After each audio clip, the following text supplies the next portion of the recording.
Water seems so immersive. There's something to be respected about water. You gotta respect the water. Good evening.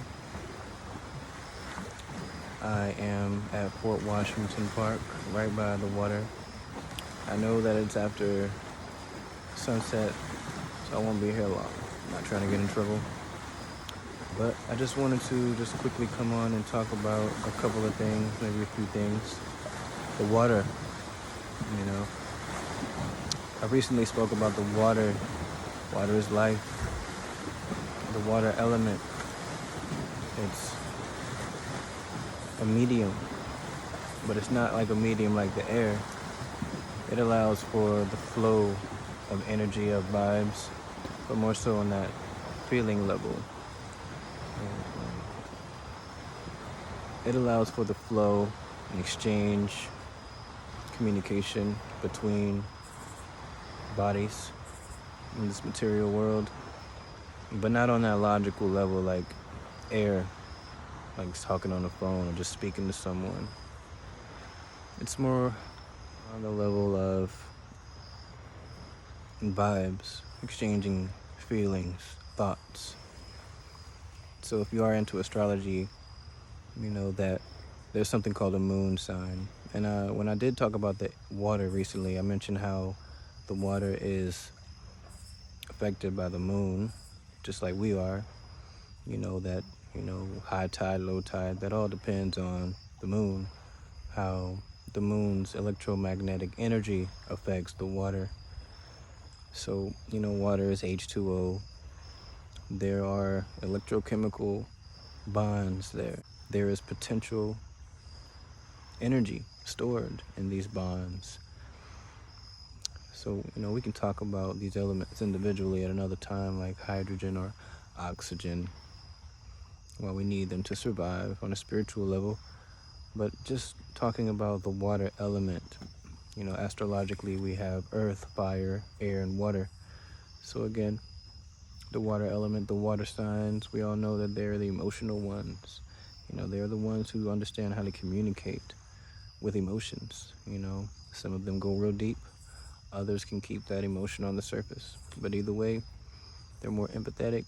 They can feel the vibe. So again, we are affected by the moon.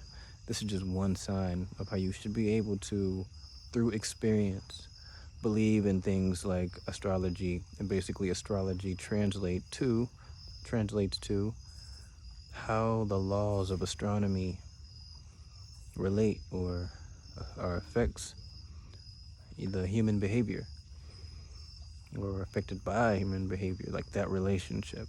It's just like geology. Geometry is the laws of,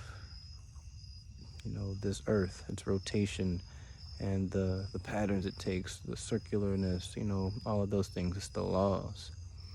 And then geology is how we interact with this geo-earth. So just take that concept to astrology. And so people who are made up, they say like 75% water. So that's just, one piece of how you can see, like, they say in the full moon, people get a little bit more antsy and things like that. Their behaviors, they might change a little bit. And so, that doesn't just come from some speculation. That comes from observing people over periods of time. And we see that during the full moon, emotions can be high. So that's why sometimes in the past I would say, if it's a full moon, try your best to avoid confrontation, arguments, because your emotions may be out of your control. So, just a really quick, going a little bit deeper into the water element, the essence of water. The word narcissist, it comes from a character, if you will, maybe he was real or not, named Narcissus, who, would surely, I keep my light going. Narcissus, he was the most beautiful man back in the day. And, basically he would go around, not returning the love that was always given to him. So he started to get a bad rap. But one day he went and looked at the water, and he saw his reflection and fell so deeply in love with it when Cupid shot him with an arrow. And you can't escape Cupid's arrows.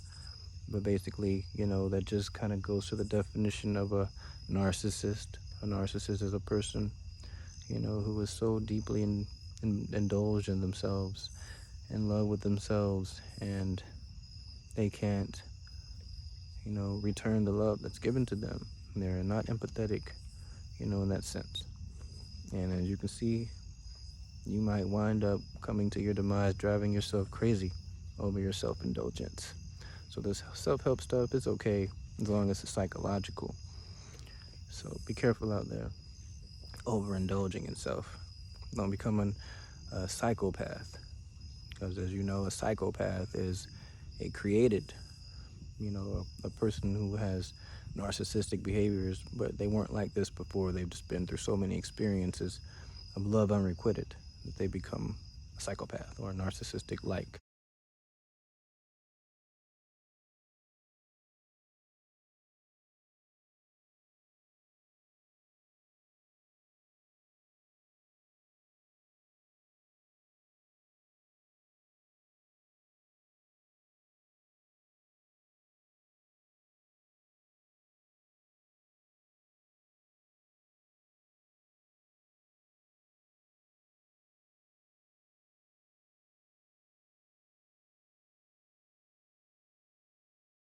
This type of thing definitely is a technique to open up chakras. We can go in a little bit deeper into that, but again, I'm learning, and so I'm teaching as I'm learning.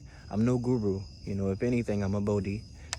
Those two terms are similar to teachers in the Eastern world, surely Buddhism, but a Bodhi is someone who is learning and teaching at the same time, whereas a Buddha is someone who has mastered and learned and is teaching. And surely one of the big purposes for me and for any spiritual enlightened person would be to help others reach enlightenment. So let's take some time to meditate on this candle